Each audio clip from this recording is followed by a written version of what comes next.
Anyway. Where'd those views go, Ben? Where'd those views go? Doesn't mean it should be censored. It does mean that a rational, decent people would not be spending an awful lot of time. They were saying Asman is your new cow after Ben got cooked. I mean, I don't participate in like lol cow shit. I think I usually just let my haters do their own thing. They often end up ruining their own lives when they get outed. So, at least that's what's happened. Yes, you fucking do, Lamau. Really? I participate in lolcow shit. That's why I spent years making fun of Destiny, right? And only started talking about him after he became an outward supporter of Israel, saying that he was pro-genocide.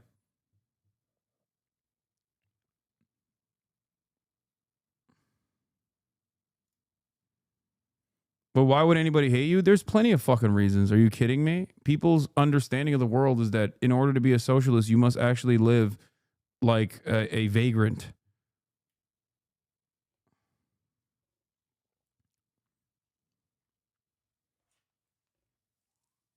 I don't think I need to lolcow a guy who fucking lolcows himself, by the way. Asmongold, at least.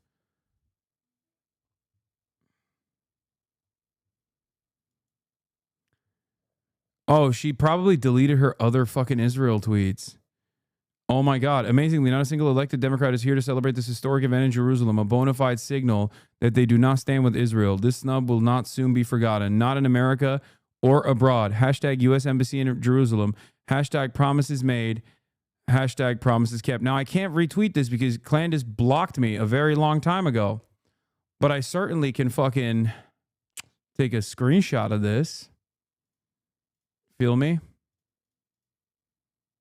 Yeah, she deleted all of her pro-Israel tweets, but this one doesn't say Israel in it, and she's a fucking moron. So she didn't actually delete this one because this says only Jerusalem in it. So she probably forgot to delete this. But she had a shit ton of tweets about Israel. Of course she did. She's a fucking Republican hack.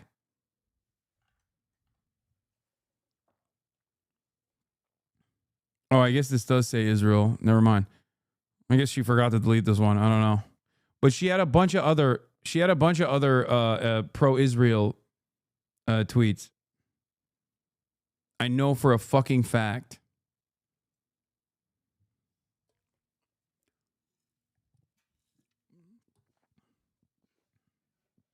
Boom, caught you grifter twat.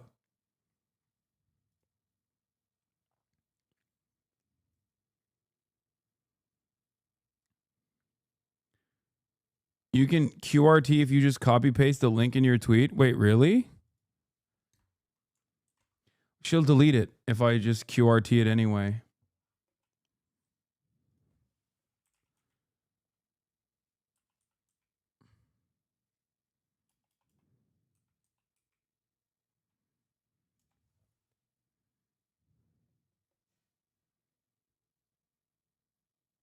She also unblocked you? No, she didn't.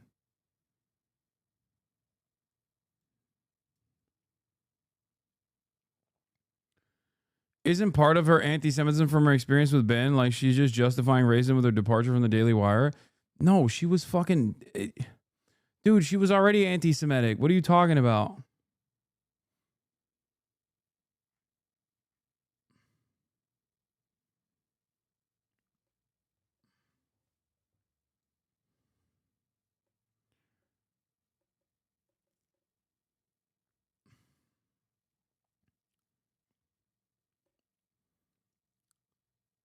She was praising Adolf Hitler, associating Adolf Hitler positively with the Trump administration in an effort to defend nationalism.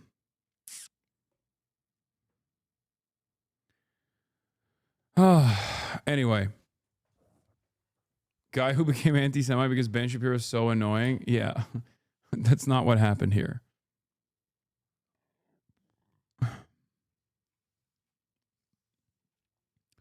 The reason why I'm stressing this is because it's important to understand that a lot of these guys are just fucking straight up charlatans. They don't give a shit. They do not care. Back from Jewish holiday, as usual, two things can be true at once. Kanye moves towards pro-life. Faith and family conservatism are encouraging. His DEFCON 3 posts in Black Hebrew Israelite language are clearly anti-Semitic and disturbing. Ilhan Omar is an anti-Semite. Rashida Tlaib is an anti-Semite. AOC's fine with that. Just as she's fine with Jeremy Corbyn's anti-Semitism. Intersectional leftists are happy to let all three off the hook. This isn't complex.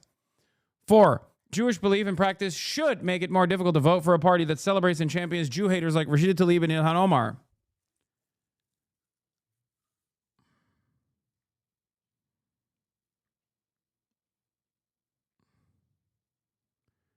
What? It's crazy you somehow made a song about Heiling Hitler into being about fucking Candace Owens? Yeah. Yeah, I did. Because who fucking made Kanye this anti-Semitic? I mean, he's a piece of shit all on his own, but...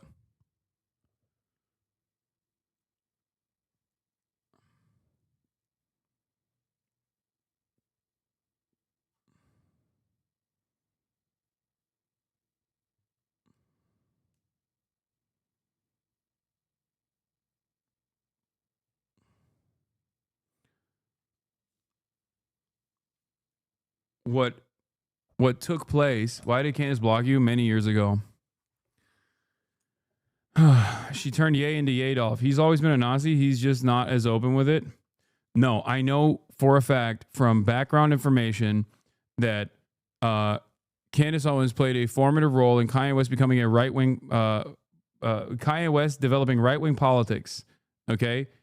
She played a formative role in a weak moment in his life when he was isolated in becoming a right-wing person, and then and also anti-Semitic as well, but she played a even larger role in pushing him in that direction.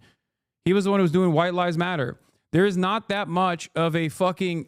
Guys, and I think it was Rick Rubin who introduced Kanye West to Candace Owens, is the speculation on background. That's what people think. But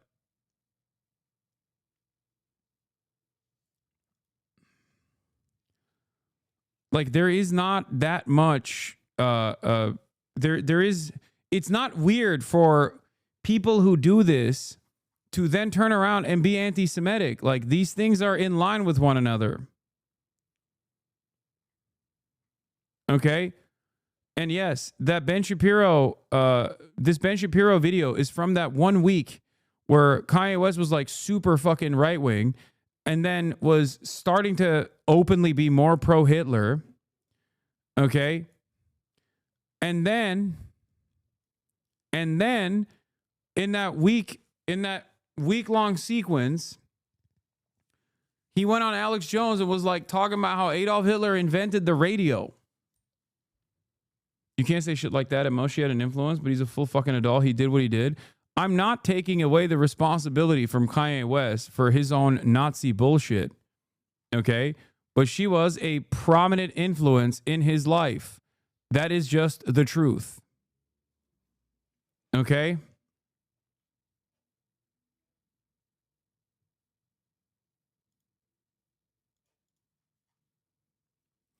People need to stop acting like Rick Rubin isn't just some producer hack.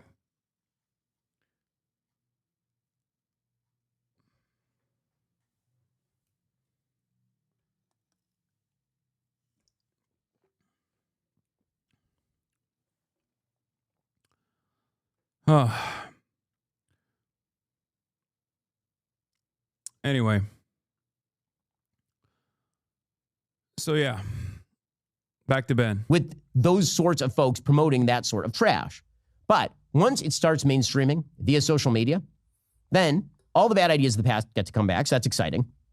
According to a brand new poll out of JL Partners, this is from October of last year, so it's not brand new. According to a poll from October 7th of 2024, people who say Hitler had some good ideas, people who are 18 to 29 years old, 21%. People who are 65 plus, 5%. Why? Well, a few reasons. One, older people are not spending nearly as much time on social media. Two, older people actually do have some wisdom. They're not as stupid as people who are 18 to 29 years old very often. there is an interesting racial breakdown. Black Americans, over a fifth of them say Hitler had some good ideas. Presumably Kanye is in that category. 19% of Hispanic Americans said the same. Just 9% of white Americans said the same. So I don't know. Put me on the side of people who say Hitler actually did not have good ideas. His ideas were trash. And the people who support them today are trash. And the people who invoke them today as some sort of progressive strike against the leftist machine. There are so many ways to oppose leftist censorship. Bro. My fucking haters are losing their goddamn minds, dude. They can't even... I never thought it would get to this point. But like, they are unironically... Bro. Dude, this is like just mental illness, okay? Hamas, Diddy, Bin Laden, Adolf Epstein, Piker, how F this Hasan Piker, search on YouTube. They just keep...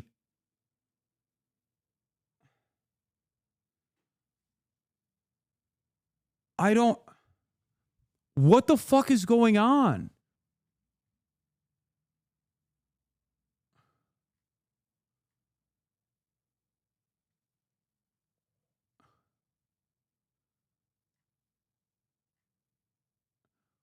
Bro, is this like...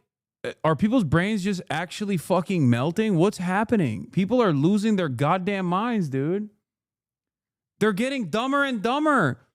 I can't believe I welcome a time when, like, at least my haters had, like, a coherent, a way to just deliver normal speech that is decipherable. They've gotten dumber and dumber. How is this happening?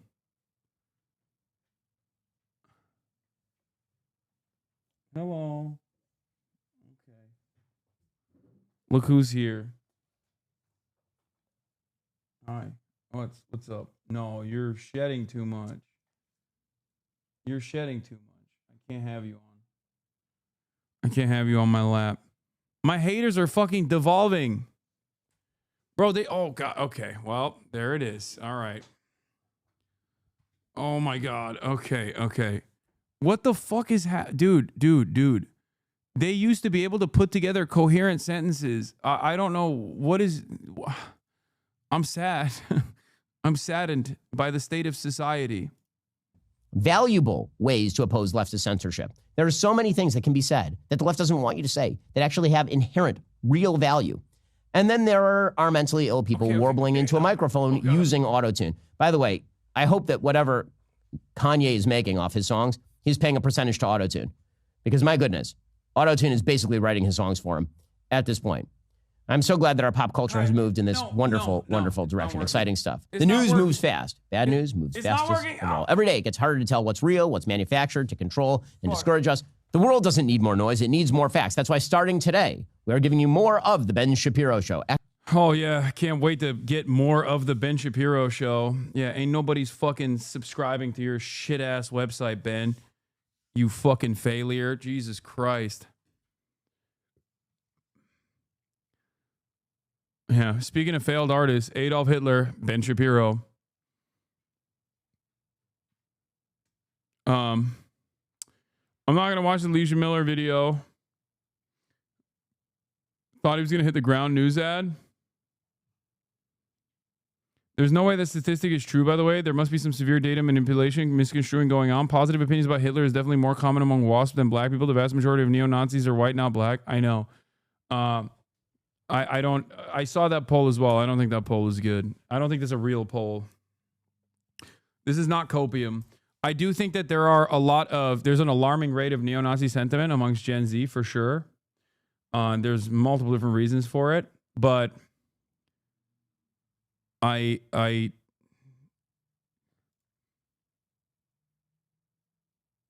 do they blame you for other people's opinions? What?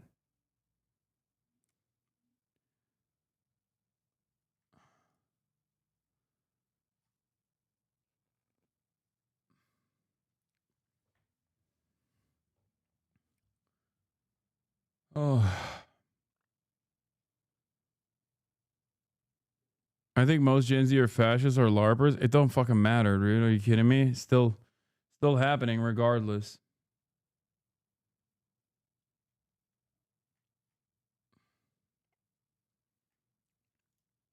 Across the world, the political right is on the rise, and young men are making... You're on a path of self-destruction? Chatter, you've been following me since 2020. How many times have you thought this? Oh. I assume Asmongold ended his broadcast or something because we have a lot of new dumb fucks in the chat. Is that what happened? Am I correct? Yep, doesn't seem like he's live any longer. Well, there it is. Every day, right around that time. I mean, this is literally fucking... This is just no third spaces, no normal interactions that once was more common. Losing sight of the value of interpersonal communication, like person-to-person communication, and living standards declining, people not having enough free time due to work, or not having the material freedoms to engage in social actions. Like, it's not just the fact that it's the dang phone. I mean, the dang phone plays a big role in this too, for sure. But overall, I think social media or living on social media has definitely changed the way we interact with the world in very significant ways. But I think overall, internet has turned a lot of young men into socially stunted perverts. Yeah.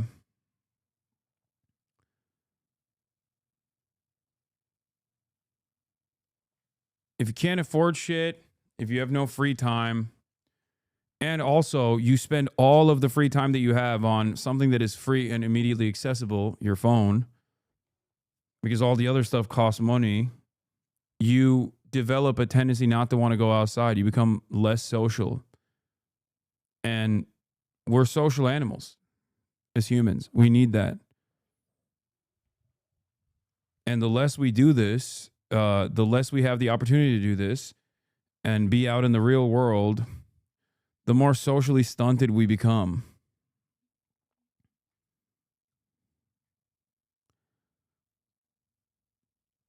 That's it.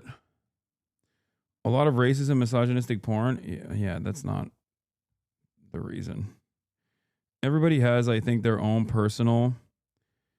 Everybody has their own personal bone to pick, so they say, oh, it's got to be fucking porn or something. Like, no, it's not fucking porn. Like...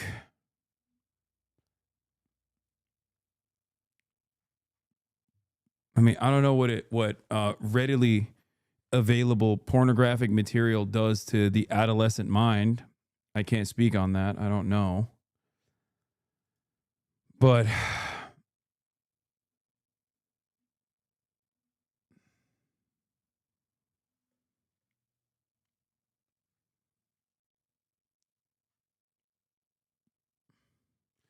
porn definitely plays a role. What are you talking about? There's nothing funnier than assuming that like misogyny is attributed to pornographic material and its wide availability, when society was infinitely more misogynistic 100 years ago or 200 years ago, when fucking pornographic material was very hard to come by. What the fuck kind of stupid take is this? Yeah, you think women had an easier go at it before porn was readily accessible? What are you, fucking dumb? Like, you're so laser focused on porn that you end up missing the forest for the trees. You're so fucking laser focused on porn, you're forgetting that there was, like, you know, not that long ago, women were not allowed to be in the workplace. I hate how defensive you get over this stuff. No, because I'm defending the fucking truth. It's a stupid assessment to make. God damn, dude. We're trying to have a normal conversation immediately. Oh, God, we brought up porn. It's fucking... it's cooked. Okay, everyone is... This is the other side of the story where people have become like 90s level Puritans as well.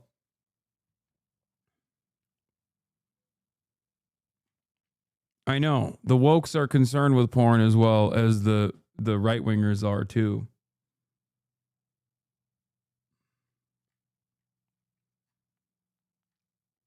Also, don't worry, rad femmes. The fucking Generation Z is way more fucking puritanical than you ever could have imagined. So they already start talking about how sex scenes in my movie, unacceptable. You know what I mean? They're on that type of shit anyway. Like the sex positivity movement, did it go too far? Certainly. Like the millennials, the faillennials and their sex positivity movement was fucking definitely gross, okay? Like there needs to be a balance to presenting your kinks in fucking broad daylight as a matter of sex positivity. It fucking flipped on the opposite direction in a really aggressive manner, and now the pendulum is swinging in the other direction in a fucking really stupid manner too.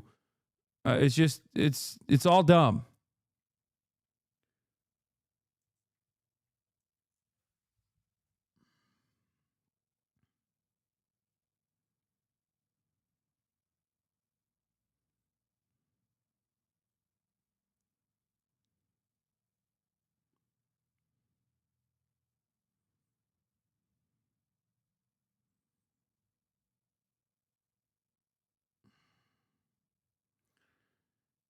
Oh, fuck.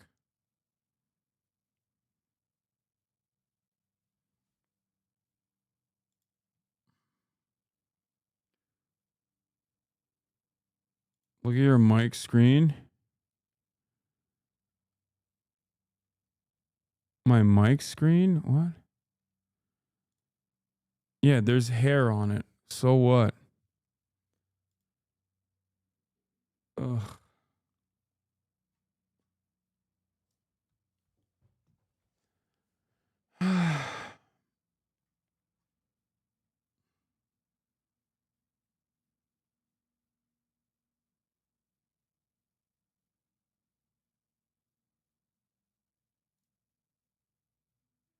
Smack some ass consensually, then get back to me. Ope.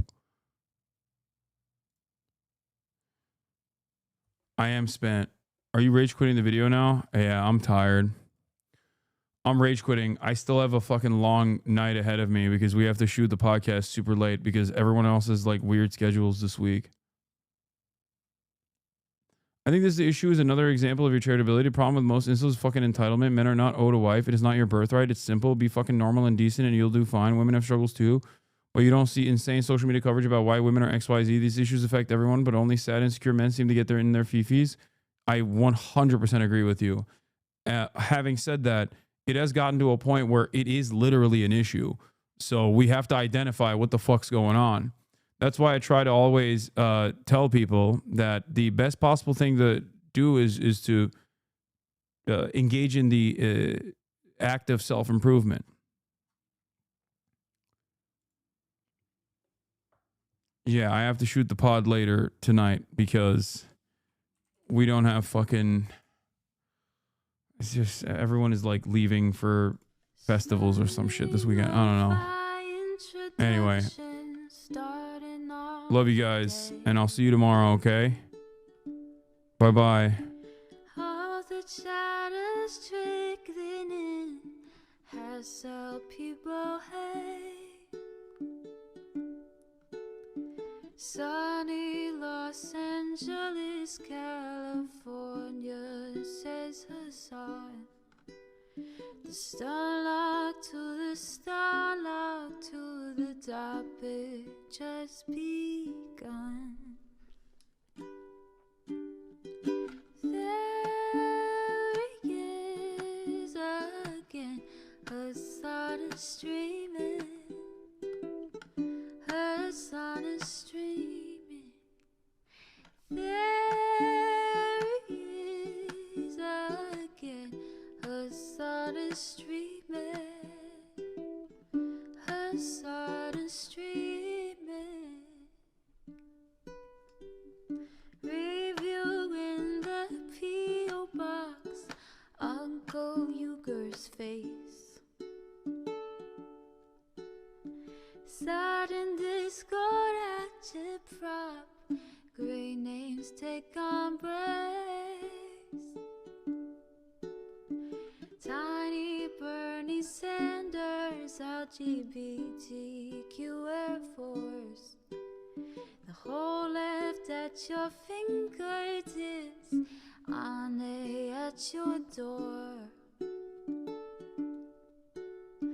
H3 crowded debate, the Young Turks online show.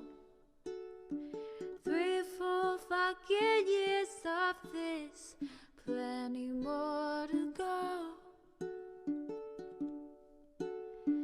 90-day fiance talks of champagne bourgeoisie. A Trump rally live reaction, a mass riot at DC.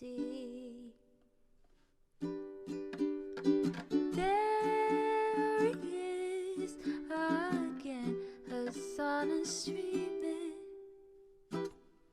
Hasan is streaming.